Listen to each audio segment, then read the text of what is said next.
வணக்கம். இன்றைக்கி நம்ம பார்க்க போகிற சமையல் என்னென்னு பார்த்திங்கன்னா, ஒரு அருமையான மீன் மேக்கர் கிரேவி எப்படி செய்யலாங்கிறத பார்க்கலாம். சிக்கன் மட்டன் கிரேவி மாதிரியே இருக்கும் டேஸ்ட்டு. இட்லி, தோசை, சப்பாத்தி, சாதம் எல்லாத்துக்குமே இந்த சைடிஷ் வந்து சூப்பராக இருக்கும். வாங்க அதை எப்படி செய்யலாங்கிறத பார்க்கலாம். ஒரு பேன் எடுத்துக்கலாம். கொஞ்சமாக ஒரு 2 டேபிள் ஸ்பூன் அளவுக்கு எண்ணெய் விட்டுக்கலாம். எண்ணெய் சூடாகும். பட்டை, கிராம்பு, ஏலக்காய், கல்பாசி, நட்சத்திர சோம்பு எல்லாமே சேர்த்துக்கலாம். கரம் மசாலா எல்லாத்துலேயும் ஒன்று சேர்த்துக்கோங்க. இப்போ இதில் 1 டேபிள் ஸ்பூன் சோம்பு சேர்த்துக்கலாம். 1 டேபிள் ஸ்பூன் சீரகம் சேர்த்துக்கலாம். ஒரு 5-6 மிளகு சேர்த்துக்கலாம்.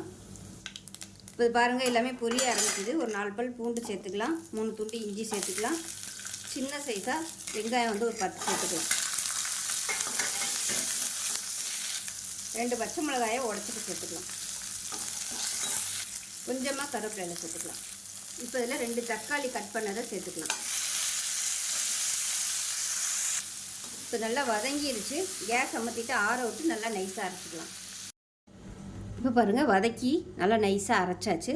தனியாக இருக்கட்டும். ஒரு அதே பேன் எடுத்துருக்கேன் நான். இதில் நல்லா தேவையான அளவுக்கு எண்ணெய் விட்டுக்கலாம். இப்போ எண்ணெய் நல்லா சூடாகிடுச்சு. நல்லா ஒரு கைப்பிடி அளவுக்கு பெரிய வெங்காயம் பொடியாக நறுக்கினதை சேர்த்துக்கலாம்.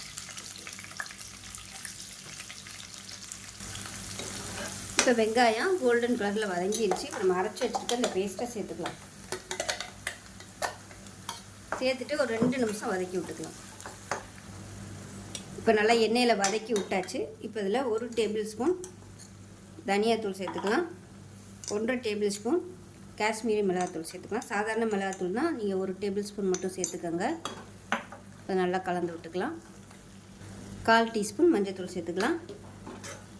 இது எல்லாத்தையுமே எண்ணெயில் நல்லா வதக்கிக்கலாம். ஒரு 2 நிமிஷம் வதக்கி விட்டுட்டு மீல் மேக்கர் வந்து எடுத்திருக்கேன். சுடுதண்ணியில் வந்து நல்லா ஊற போட்டுட்டு புளிஞ்சு எடுத்து வச்சுருக்கேன். நான் வந்து சின்னதாக எடுத்திருக்கேன்.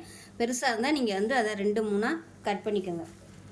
இப்போ இது வந்து மெஷரிங் கப்பில் ஒரு 2 கப் அளவுக்கு இருக்கும். இப்போ இதையும் சேர்த்து நல்லா வதக்கிக்கலாம்.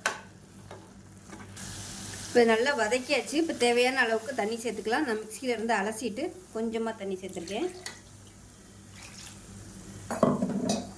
நல்லா கலந்து விட்டுட்டு நல்லா கொதி வரட்டும். இப்போ இதில் தேவையான அளவுக்கு உப்பு சேர்த்துக்கலாம். மீன் மேக்கர் வேக வைக்கையிலே உப்பு சேர்த்துருக்கேன். கிரேவிக்கு மட்டும் இப்போ உப்பு சேர்த்துக்கலாம். நல்லா கொதிக்க ஆரம்பிக்கவும் அடுப்பு நல்லா மீடியமான ஃப்ளேமில் வச்சுருங்க. இப்போ பாருங்கள் நல்லா கிரேவி சூப்பராக வந்துருச்சு பாருங்கள். அவ்வளோதான். கேஸ் அமர்த்திடலாம். அமர்த்திட்டு மேலாப்பில் கொத்தமல்லி எல்லாம் சேர்த்துக்கலாம். ஒரு சூப்பரான மீன் மேக்கர் கிரேவி ரெடி ஆயிடுச்சு. இப்போ இதில் கடைசியாக இறக்க போயில் நல்லா 1 டீஸ்பூன் போல் மிளகுத்தூள் சேர்த்துக்கலாம். நல்லா வாசனையாக சூப்பராக இருக்கும் டேஸ்ட்டு. இது வந்து சாதத்துலேயும் போட்டு பரட்டி சாப்பிட்லாம். சப்பாத்திக்கெலாம் இந்த மாதிரி தொட்டு சாப்பிட்டிங்கன்னா அட்டகாசமாக இருக்கும் அந்த கிரேவி. ஸோ இதே மாதிரியே செஞ்சு பாருங்கள். செஞ்சு பார்த்துட்டு எப்படி வந்துச்சுங்கிறத சொல்லுங்கள். வீடியோ பிடிச்சிச்சின்னா லைக் பண்ணுங்கள், கமெண்ட் பண்ணுங்கள், சேனலை சப்ஸ்கிரைப் பண்ணுங்கள், பக்கத்தில் உள்ள பெல் பட்டனையும் ப்ரெஸ் பண்ணுங்கள். நன்றி.